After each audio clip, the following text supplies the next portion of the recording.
다 함께 성경 봉독하겠습니다. 열왕기 하 4장 1절에서 7절까지 말씀입니다. 열왕기 하 4장 1절에서 7절까지 말씀 저와 여러분 한 목소리로 봉독하도록 하겠습니다. 선지자의 제자들 아내 중에 한 여인이 엘리사에게 부르짖어 이르되 신의 종 나의 남편이 이미 죽었는데 종이 여호와를 경외한 줄을 당신이 아시는 바니이다. 이제 빚준 사람이 와서 나의 두 아이를 데려다 참고자 하나이다 하니 엘리사가 그에게 이르되 내가 너를 위하여 어떻게 하랴? 내 집에 무엇이 있는지 내게 말하라. 그가 이르되 계집 종의 집에 기름 한 그릇 외에는 아무것도 없나이다 하니 이르되 너는 밖에 나가서 모든 이웃에게 그릇을 빌리라. 빈 그릇을 빌리되 조금 빌리지 말고 두 아들과 함께 들어가서 문을 닫고 그 모든 기름에 기름을 부어서 차는 대로 옮겨 놓으라 하니라. 여인이 물러가서 그의 두 아들과 함께 문을 닫은 후에 그들은 그릇을 그에게로 가져오고 그를 부었더니 그릇에 다 찬지라. 아들에게 이르되 또 그릇을 내게로 가져오라 하니 아들이 이르되 다른 그릇이 없나이다 하니 기름이 곧 그쳤더라.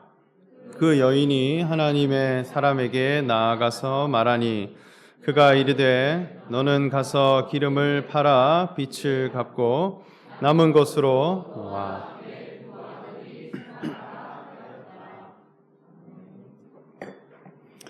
오늘 말씀은 엘리사라고 하는 선지자가 한 과부에게 기적을 베푼 말씀입니다. 먼저 우리는 하나님의 말씀을 대해갈 때 우리가 어떤 마음으로 하나님의 말씀을 받아가야 할 것인가 할 때 하나님의 말씀은 우리의 겉사람을 향해 주시는 말씀이 아니라 우리의 속사람을 향해 주시는 말씀이다. 그렇게 받아가야 하겠습니다. 이 겉사람을 향해 주시는 말씀이라 하는 것은 특정한 장소에, 특정한 시간에, 특정한 사람에게 주어진 말씀이다. 그렇게 보는 것입니다. 이것은 나와 아무런 상관이 없어요. 내가 그 장소에 가본 적도 없고 그 시간에 살아본 적도 없고 그리고 그 사람을 본 적도 없습니다. 이것은 하나의 객관적인 정보로서의 말씀인 거예요. 여기에는 권능이 나타나지 않더라는 거예요. 그러나 속 사람을 향해 주시는 말씀이라 하는 것은 하나님이 나를 지으실 때 매겨놓은 내 자아의 정체성이 있는데 그 자아가 어떠한 모습으로 회복될 것인가 하는 것을 우리가 관심을 두고 말씀을 듣는 것입니다. 내가 살아가는 삶의 목적은 무엇이며 내 속에 나라고 하는 자아가 있는데 이 자아가 하나님 앞에 어떠한 모습으로 회복될 것인가 그것을 설명하고 그것을 일깨워가는 말씀이더라는 것입니다. 그러므로 우리가 말씀을 볼 때에 하나님이 지금 내 속에 있는 자아에게 무엇라 말씀하시는가 여기에 관심을 두게 된다면 하나님이 우리에게 주시는 신앙의 교훈과 은혜가 풍성할 것이라 그렇게 확신합니다. 먼저는 이스라엘 나라가 남과 북으로 분열된 때가 있었습니다. 그때에 북쪽 이스라엘에 활동했던 엘리사라는 선지자가 있었는데 그 선지자의 제자 중 한 명이 죽게 되었습니다. 그래서 그 제자의 아내는 졸지에 과부가 되었고 그리고 집에 남겨진 빚을 도저히 갚지 못하기 때문에 그 아들들 둘이 종으로 팔려나가게 되는 그런 위기에 처해지게 된 것입니다. 엘리사를 따르고 선지자를 따르던 제자였다는 것, 그리고 하나님을 경외하는 줄을 당신이 아실 것입니다 하는 것을 볼 때에 여기에 이 사람은 아주 하나님을 믿는 믿음이 신실하고 그 신앙의 지조가 있는 집안이었다 하는 것을 우리가 생각해 볼 수 있습니다. 당시 이스라엘 백성들의 율법에는 서로 간에 대부를 해갈 수 있는 그런 법이 있었는데, 누군가에게 돈을 빌리게 되면 그것을 갚아낼 수 없을 때는 노동력으로 대체해야 되는 그런 규제가 있었습니다. 그래서 돈을 갚지 못했다. 그러면 자기가 먼저는 종으로 팔려가게 되고, 자기마저도 갚아낼 수 없다. 그렇다면 자기의 가족들이 그 노동력을 대신해서 빚을 갚아 나가게끔 했습니다. 그런데 남편도 죽게 되고, 그리고 자신의 아들들조차 이제는 종으로 팔려 나가서 이 빚을 갚아 나가게 되는 그런 입장을 가지게 된 거예요. 이것은 여인으로서는 대단히 큰 절망인 것입니다. 영육간에 나를 책임져 줄 수 있는 남편 사라졌고, 그리고 내 소망이 되는 그 아들들마저 이제는 노예가 될 그런 상황에 처했다는 것입니다. 이 부분에 대해 여인은 엘리사에게 찾아가서 이 문제를 해결해 주기를 요청합니다. 엘리사는 그 여인에게 묻기를, 내가 너를 위하여 어떻게 하랴? 내 집에 무엇이 있는지 내게 말하라. 그가 이르되 계집 종의 집에 기름 한 그릇 외에는 아무것도 없나이다. 이렇게 대답했습니다. 그러니까 이 여인의 집에 남은 단 한 가지가 무엇이냐 할 때 기름 한 그릇을 남겼다는 거예요. 여기에서 이제 기적이 시작됩니다. 내 인생을 책임져 줄 남편도 사라지고, 그리고 아들들도 잃게 될 절망적인 상황에 있어서 내게 남겨간 정말 마지막 하나의 가치, 그것을 기름으로 선택했다는 거예요.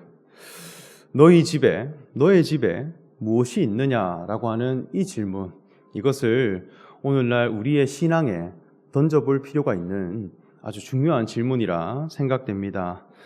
사람은 마지막까지 자신이 남겨놓고자 하는 것이 있어요. 그것은 곧 자기가 가장 중요하게 생각하는 가치와 연결이 됩니다.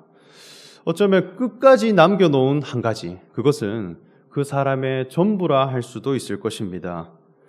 누군가는 인생을 다 들여서 명예를 남기려고 하기도 하고, 누군가는 돈을 남기려고 하기도 하고, 누군가는 회사나 또 집, 차를 남기려고도 하겠죠. 저도 생각해보면 제가 이 사무엘 동산에 다시 목회를 하러 오게 될 때에 제 이전 살던 일산의 그 아파트를 다 정리하고 와야 했었습니다. 그래서 아파트에 있는 정말 많은 짐들을 다 정리하고 정말 중요한 한두 개만 챙겨서 사무엘 동산으로 돌아오자 저희 아내와 약속을 했습니다. 그래서 저희 아내는 뭘 챙겼냐 이래 보니까 저와 주고받았던 편지를 챙기더라고요. 제가 정말 당황해서 이걸 챙기냐 이렇게 했었습니다. 정말 이거는 꼭 챙겨야겠다는 거예요. 그럼 저는 뭘 챙겼냐? 다 버리고 한두 개만 챙겨보자 하니까 정말 중요한 것을 생각하게 되는 거예요. 그래서 딱 2개를 챙겼습니다. 탁구채와 쌍절곤을 챙겼습니다. 그래서 형제들과 놀아야 된다. 그리고 신앙 고백이 담겨있는 이 쌍절곤은 절대 못 버리겠는 거예요. 그래서 이것 빼고는 다 버리고 와보자 이렇게 생각했던 적도 있었습니다. 그런데 이 여인의 상황이라고 한다면 지금 빚더미에 쌓여서 자기 모든 것을 팔아도 이것을 갚아낼 수 없는 상황이에요. 그래서 모든 것을 다 팔고 다 버렸는데 절대 버릴 수 없는 한 가지가 있었는데 그것이 바로 기름 한 그릇이었다는 것입니다. 여기에 아주 중요한 교훈이 있어요. 성경에서는 기름이라 하면 반드시 연상되는 개념이 한 가지 있습니다. 그것이 바로 그리스도라는 것입니다. 기름 부음 받은 자, 이것을 그리스도라 하고 또 히브리어로는 메시아라고 이렇게 부르는데 하나님 앞에 왕과 제사장의 신분을 행하는 사람, 이것을 기름을 부어서 세웠다. 그래서 그리스도라 불렀다는 것입니다. 그래서 그리스도라고 하는 기름 부음 받은 자, 이것을 내 인생의 가장 중요한 신앙의 본질이고 가장 중요한 가치로 남겨두었다는 것입니다. 우리가 하나님을 섬기고 하나님 앞에 나아갈 때 저마다 자기가 중요하다 여기는 것, 자기가 하나님 앞에 받고 싶은 상, 정말 죽어도 이것은 놓지 못한다 하는 자기 신앙의 본질, 저마다 달라요. 어떤 사람들은 하나님을 통해서 기적을 경험하고 위대한 능력을 체험해 보는 것, 그것을 신앙의 가장 중요한 가치로 여기는 사람들도 있습니다. 또 어떤 사람은 하나님을 믿고 섬겨서 대단한 역량을 가지고 능력을 가진 사람이 되는 것, 그것을 바라고 자랑하는 사람도 있습니다. 또 어떤 사람은 하나님을 섬겨서 내가 큰 소유를 가지고 넉넉한 삶을 얻게 되는 것, 그것을 하나님이 주신 복이라 여기는 사람도 있다는 거예요. 그러나 이 모든 것이 신앙의 본질이 될 수 있느냐? 이것은 본질이 아니더라는 거예요. 정말 모든 것을 버려도 이것이 없으면 시체다 할 만큼 신앙의 중요한 본질이라고 하는 것은 무엇이냐 할 때 하나님의 아들 되신 예수님께서 그리스도가 되신다라고 하는 것을 믿는 믿음이라는 거예요. 그래서 예수님에 대해 발견하고 그분의 정체성을 깨달았는데 그분이 그리스도시더라, 기름 부음 받은 존재더라 하는 것을 발견해가고 그것을 믿는 것이 정말 가장 중요한 본질이 되더라는 것이죠. 그것을 자기 것으로 삼고 그것을 지켜가고 이것만큼은 절대 포기할 수 없다 싶을 만큼 본질로 삼아갔던 사람이 이 여인이라 할 수 있겠습니다. 이것은 마치 농부가 아무리 가난하고 배가 고파도 종자 씨만큼은 절대로 팔지 않는 그런 지조와 같습니다. 어떤 환경과 정황이 굉장히 어렵고 힘들다 하더라도 이것이 금방 지나가면 내가 언젠가 흙을 만나게 되면 이 종자 씨를 심어서 열매를 내게 할 수 있다라고 하는 믿음이 있기 때문에 이 종자 씨만큼은 절대 버리지 않는 것입니다. 이 종자 씨 속에는 생명의 모든 과정이 들어있는 것이죠. 싹부터 시작해서 열매에 이르기까지 모든 과정이 충실하게 담겨 있다라고 하는 것이 자기 속에 보이기 때문에 이것은 절대로 넘겨주지 못하고, 그리고 내가 죽더라도 이 씨만큼은 남겨갈 수 있는 마음이 있더라는 것입니다. 우리 신앙에 있어서도 내가 정말 하나님 앞에 끝까지 남기고자 하는 그 신앙의 가치가 무엇인가 하는 것을 늘 생각해 봐야겠습니다. 성경에서 기름 부음 받은 자는 그 의미를 부여할 때 왕과 제사장의 신분을 세울 때 기름을 부었다 이렇게 했습니다. 왜 사람에게 기름을 부었을 때 왕이고 제사장이 되느냐 한다면 이 기름 속에 담긴 미션과 그리고 그 기능 때문이라는 거예요. 그래서 가장 가치가 높은 올리브 기름, 그것을 쭉 짜내서 순양 뿔에 가득 담아 사람의 머리 위에 붓게 되면 하나님의 성령의 충만함을 얻고 하나님의 영에 감동하는 사람이 되더라는 것이죠. 이 기름이라고 하는 것은 이 고대 사람들에게 있어서 빛의 재료였습니다. 그래서 기름을 가진 사람은 곧 빛을 가진 사람이었어요. 어두운 인생길에 기름을 가진 사람은 진리의 빛을 밝혀줄 수 있는 존재더라는 거예요. 그래서 내 인생길이 너무나 깜깜하고 헤매일 때에 나는 누구에게 찾아가야 하는가? 기름을 가진 사람을 찾아가야 한다는 거예요. 그래서 삶의 목적이 무엇인지, 나는 무엇을 위해 살아가는지 그 진리를 제시해 줄 수 있는 존재, 기름 부음 받은 자라는 것입니다.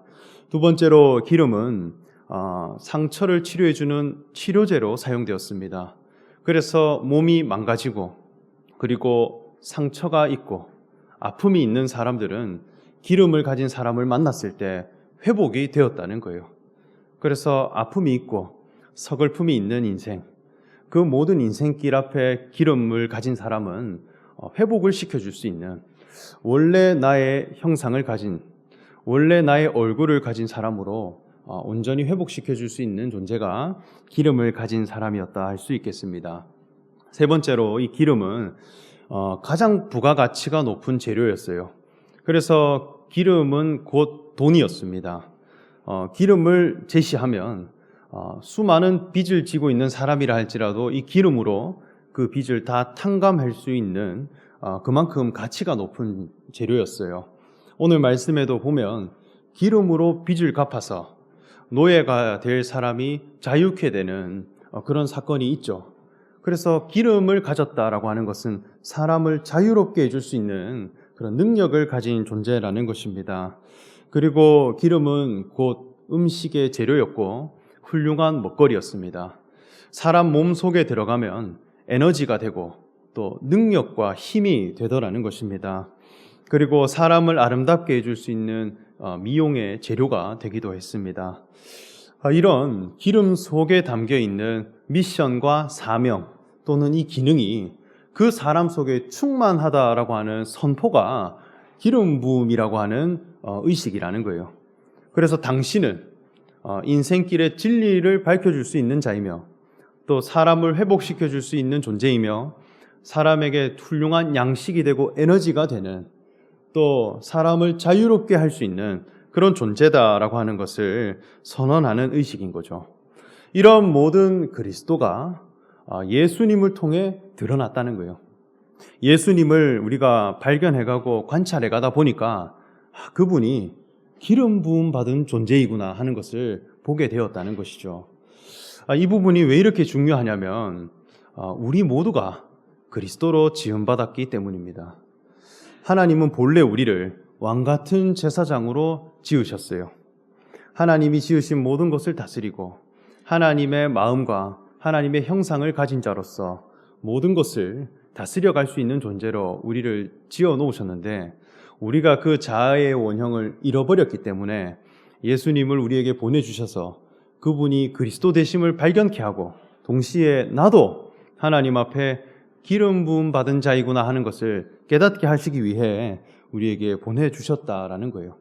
그래서 믿음의 본질, 신앙의 본질이 되는 그리스도를 찾아간다라고 하는 것은 너무너무나 중요한 우리 신앙의 가치라 그렇게 여겨집니다. 그래서 예수님을 믿고 거듭난 성도들을 부를 때는 그리스도인이라 이렇게 하죠. 이것을 영어로는 크리스찬이라 이렇게 합니다. 예수님이 더 크라이스트로 오셨다면 우리는 그분으로 말미암아 회복된 그리스도, 크리스찬이라고 하는 이 영어를 해석해 보면 리틀 크라이스트라는 뜻을 가지고 있다고 합니다. 작은 그리스도가 되는 거예요. 작은 기름 부음 받은 사람이 되는 것입니다. 작은 예수. 먼저는 예수님께서 그리스도로 오셨다면 우리가 그분으로 말미암아 거듭나게 된 작은 그리스도, 여기에 이르러야 한다는 것입니다. 그래서 이 부분은 너무나 중요한 신앙의 본질이라 그렇게 여겨집니다. 우리 자신도 하나님 앞에 존귀함과 의로움을 가진 사람이 될 것인가 말 것인가 그 운명이 걸려 있을 만큼 중요한 문제라 그렇게 여겨집니다. 그래서 기름 부음 받은 자를 끝까지 내 속에 남겨간다라고 하는 것은 대단히 본질을 추구한 그런 신앙의 모습이라 할 수 있겠죠. 그래서 선지자 엘리사는 그 여인을 향해 명하기를 너는 내 두 아들과 먼저는 나가서 모든 이웃에게 그릇을 빌리라. 빈 그릇을 빌리되 조금 빌리지 말고 또 두 아들과 함께 들어가서 문을 닫고 모든 그릇에 기름을 부어서 차는 대로 옮겨 놓으라. 이렇게 명령을 했습니다. 이 여인이 그대로 행하게 될 때에 그 속에 기름이 넘쳐났고 그 빚을 다 탕감하게 되었습니다. 풍성한 기름을 가진 사람, 그리고 자유로운 존재로 거듭나게 된 것입니다. 그런데 그 기름이 풍성하게 되는 데 있어서 아주 중요한 단서가 그릇입니다. 여기에 그릇이라고 하는 것은 무언가를 담아내는 형식이죠. 동시에 이 그릇의 특징이라고 한다면 무엇을 담느냐에 따라서 가치가 전혀 달라집니다. 그런데 빈 그릇을 빌리라 했습니다. 조금 빌리지 말고 그 이웃을 통해서 빈 그릇을 많이 확보해가라 라는 것입니다. 빈 그릇이라고 하는 것은 아무것도 담겨 있지 않는 공허한 그릇입니다. 뭔가 담겨 있지 않다는 거예요. 비어 있는 상태, 그것을 이웃을 통해 확보해가라는 것입니다. 이것이 기름이 풍성케 되는 데 있어서 가져야 할 조건이라 할 수 있겠습니다. 어쩌면 우리의 인생 자체가 하나의 그릇입니다. 우리 인생도 무언가를 담아내는 하나의 그릇이라는 거예요. 사도 바울은 고린도에 있는 성도들에게 말씀하시기를 우리가 이 보배를 질그릇에 가졌으니 이는 심히 큰 능력은 하나님께 있고 우리에게 있지 아니함을 알게 하려 함이라 이렇게 말씀했습니다. 육체를 입고 살아가는 인생 자체가 하나의 그릇이라는 거예요. 무엇을 담느냐에 따라서 삶의 목적과 가치가 달라지도록 지어 놓으셨는데 사람은 저마다 자기가 좋아 보이는 것을 늘 담고 있더라는 것입니다. 그러나 무언가 조금이라도 담겨 있는, 자기가 볼 때 조금이라도 가치로워 보이는 것을 담겨 있는 그 그릇을 가져오라는 것이 아니라 빈 그릇을 가져오라. 나는 너무나 공허하고 나는 무의미하고 나는 너무 비어있는 그런 존재입니다. 그런 정직한 심령을 가지고 하나님께 나아오라는 것입니다. 무언가를 해낼 수 있다. 무언가를 가질 수 있다. 또 내가 무언가를 아는 사람이다. 그런 위치에서 기름이 주어지는 것이 아니라 나는 비어있는 사람입니다. 내 스스로의 힘과 노력으로 살아갈 때는 하나님 앞에 나는 그저 공허한 인생일 뿐입니다 하는 것을 그 신앙 고백을 가진 그 고백을 많이 빌려오라는 거예요. 그 고백을 확보해가라는 것입니다. 복음서에서도 보면 천사가 마리아에게 나타나서 예수님의 생명을 잉태할 것이라 약속했을 때 이 마리아라고 하는 여인은 어떤 고백을 가지고 있었느냐 할 때 나는 남자를 알지 못하는 사람입니다. 이렇게 고백했습니다. 나는 모르는 사람입니다. 내가 의지할 만하고 내가 붙잡을 만하고 나를 책임져 줄 수 있는 그 배필, 내 인생에 의지할 만한 가치가 전혀 없는 나는 남편을 모르는 사람입니다. 나는 빈 그릇입니다. 같은 고백입니다. 회복의 시작은 자기가 빈 그릇에서 발견되는 사람이더라는 거예요. 그 그릇을 많이 빌려라, 많이 확보해라 라는 것입니다. 내 자신이 빈 그릇입니다 하는 그 위치와 고백을 많이 풍성하게 확보해 갈 수 있는 사람이 되라는 것입니다. 그리고 이제는 문을 닫은 후에 그릇을 엘리사에게 가져와 보라 했습니다. 문을 닫는다라고 하는 것은 대단히 은밀하게 진행되는 사건이에요. 문을 열었다라고 하는 것은 불특정 다수에게 다 보여주는 일이 되는 것이죠. 그런데 문을 닫았다라고 하는 것은 그 주체자와 그리고 그 받는 사람 둘만이 아는 아주 은밀한 이야기고 주관적인 사건이라는 것입니다. 그래서 하나님의 말씀 그리고 하나님의 능력은 어디에 임하여져야 되느냐 할 때 은밀한 중에 계시는 내 아버지께 기도하라 했듯이 내 속심령 가운데 나라고 하는 자아 가운데 그리고 나와 예수 그리스도라고 하는 그 주관적인 관계 가운데 회복이 되어져야 한다는 것입니다. 하나님의 말씀을 받을 때 사람은 늘 다른 사람을 위해 하는 말씀이라 그렇게 생각해요. 저기 밖에 있는 누군가를 향해 하시는 말씀이구나.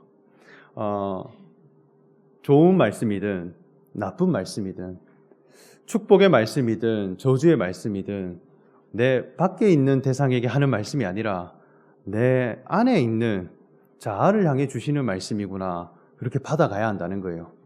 불특정 다수에게 주시는 말씀이라 여기는 것이 아니라 나라는 사람에게 은밀하게 이루어져야 할 말씀이다 하는 것을 받아가야 한다는 것이죠. 그리스도를 알아가는 데 있어서도 내 밖을 향해 하시는 말씀이라 받는 사람이 있고 내 안을 향해 하시는 말씀이라 받는 사람이 있습니다. 주관적인 나의 자아와 나의 존재를 설명하는 말씀으로 받고 그러한 태도를 가진 사람으로 나아간다는 것이죠. 이것이 대단히 중요한 과정이라 여겨집니다. 축복의 말씀이 되었든 심판의 말씀이 되었든 다 나를 향한 말씀으로 받게 된다면 어느 순간 기름이 풍성한, 기름이 충만하게 채워져 있는, 빈 그릇에 가득 채워져 있는 그 그리스도의 충만함을 경험하게 될 것이라 그렇게 여겨집니다. 어쩌면 문을 닫고 엘리사를 대해 간다라고 하는 것은 철저하게 직면을 해가는 것입니다. 피할 구석이 없는 그런 만남을 가지는 것이죠. 그분을 통해서 철저하게 과정을 보내가는 것입니다. 그 결과 빚을 탕감해 갈 수 있고, 그리고 이 기름으로 이제는 살아갈 수 있는 사람이 된 것입니다. 여기에 빚을 졌다라고 하는 단어, 이 빚이라고 하는 단어는 그 의미를 해석해 보면 그 뜻에 죄라고 하는 뜻이 들어 있습니다. 죄를 지었다라고 하는 것은 곧 빚을 졌다는 것입니다. 오늘날 우리는 나는 아무런 채무 관계가 없는데 이 말씀이 나와 어떤 상관이 있을까 그렇게 생각할 수 있어요. 그러나 하나님 앞에 죄를 가진 모든 존재는 다 빚을 진 것입니다. 하나님 앞에 지음받은 그 순간 우리는 빚을 졌어요. 지음받은 목적을 이루어가야 할 빚을 지고 있는 것입니다. 존재에 대한 목적이 이루어지지 못했다면 그것이야말로 빚진 인생이라 할 수 있겠죠. 이곳에도 지금 마이크가 있지만 이 마이크에는 지음받은 목적이 있습니다. 그것은 소리를 확장해내야 할 미션과 목적이 있어요. 그 목적 때문에 지음받은 것입니다. 그러면 이 마이크는 지음받은 순간부터 소리를 확장해내야 할 빚을 가지게 된 것이죠. 소리를 전혀 확장시켜내지 못하고 있다. 겉모습은 너무 훌륭하고 하자가 없는데 소리 확장을 못 해냈다. 그러면 빚을 진 상태고 지금 죄의 상태라는 것입니다. 훌륭한 전등이 있다 하더라도 빛을 밝혀내지 못했다. 빚을 지고 있는 것입니다. 하나님 앞에도 우리가 갚아야 할 빚이 있습니다. 그것이 바로 그리스도라는 거예요. 하나님이 사람을 지을 때 매겨놓은 존재 위치, 그것을 회복해 가야 할 빚이 있어요. 그런데 그것을 전혀 갚아내지 못하고 그것이 내게 회복되지 못해서 내 모든 것이 다 팔려나가고 그리고 내게 있는 모든 소망마저 이제 종으로 팔려나가게 될 때 우리는 무엇에 대해 집중해 가야 할 것인가 할 때 기름 부음 받은 자에 집중을 해 가야 하겠습니다. 그분 앞에 내가 빈 그릇으로 나아가고 그리고 나를 향해 주시는 말씀으로 받게 된다면 오히려 이 빚은 탕감되고도 남을 만큼 풍성한 기름이 넘쳐나는 사람이 될 것이라 그렇게 여겨집니다. 예수님께서 그리스도 되신 뿐 아니라 그 그리스도의 모든 생명과 본성이 내게도 충만하게 되는 그러한 회복들이 분명히 이루어질 것이라 확신합니다. 이것이 엘리사가 보여준 기적의 교훈입니다. 내가 인생을 살아갈 때 내 모든 의지가 다 끊겨지고 내 소망이 다 끊겨져서 하나님 앞에 이 죄의 의식, 죄 문제를 해결할 수 없을 때가 되었을 때 내가 가져가야 할 가장 중요한 가치와 그리고 남겨가야 할 가장 중요한 개념이 무엇일까 할 때 기름에 있어야 하겠습니다. 기름 부음 받은 존재는 누구인가? 이것을 찾아가고 이것을 지켜가게 된다면 오히려 이 기름이 내 빈 그릇에 가득 차게 되는 놀라운 기적이 있을 것이라 분명히 확신합니다. 이 말씀이 저와 여러분에게 교훈이 되시기를 소망하며 말씀 전합니다. 함께 기도하겠습니다. 사랑의 하나님, 엘리사를 통해 보여준 그 기적의 교훈을 우리가 늘 묵상해 가기를 원합니다. 우리의 삶이 부하든 풍요롭든 또 궁핍하든 우리가 늘 추구해 가야 할 신앙의 본질이 무엇이냐 할 때 예수님께서 그리스도가 되신다라고 하는 기름 부음에 관하여 늘 집중하는 자들이 되기를 원합니다. 그 앞에 우리 자신이 늘 빈 그릇으로 나아가는 자가 되게 하셔서 우리로 하여금 풍성한 기름 부음과 또 그 그리스도라고 하는 귀한 존재 가치가 우리 가운데 충만해지는 그런 놀라운 변화를 경험케 하여 주시옵소서. 감사드리며 예수님의 이름으로 기도합니다. 아멘. 다 함께 찬송가 94장 찬송하겠습니다.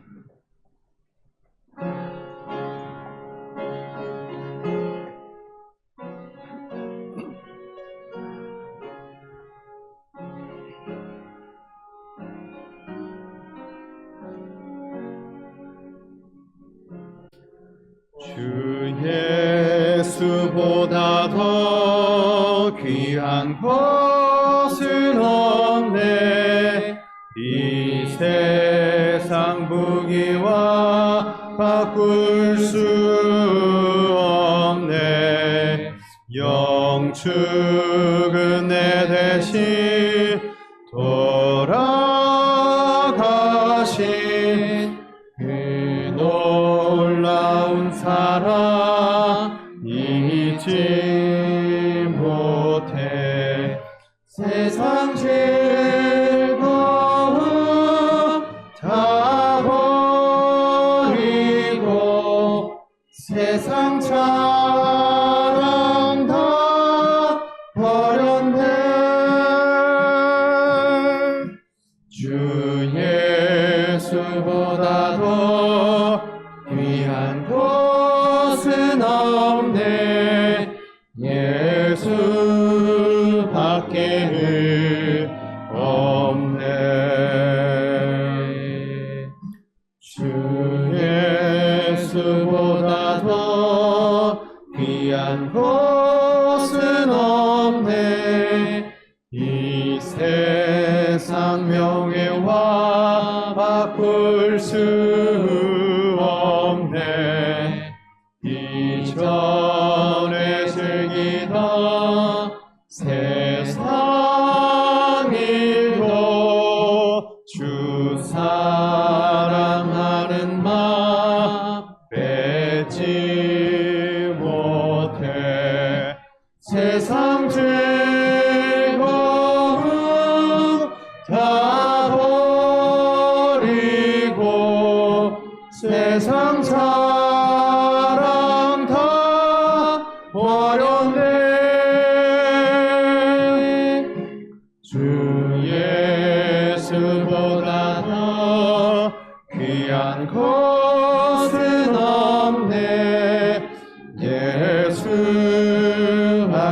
예수밖에는 없네. 주 예수보다 더 귀한 것은 없네. 이 세상 행복과 바꿀 수 없네. 유혹과 핍박이 몰려와도 주 섬기는 내 맘 변치 않아. 세상 즐거움 다 버리고 세상 자랑 다 버렸네.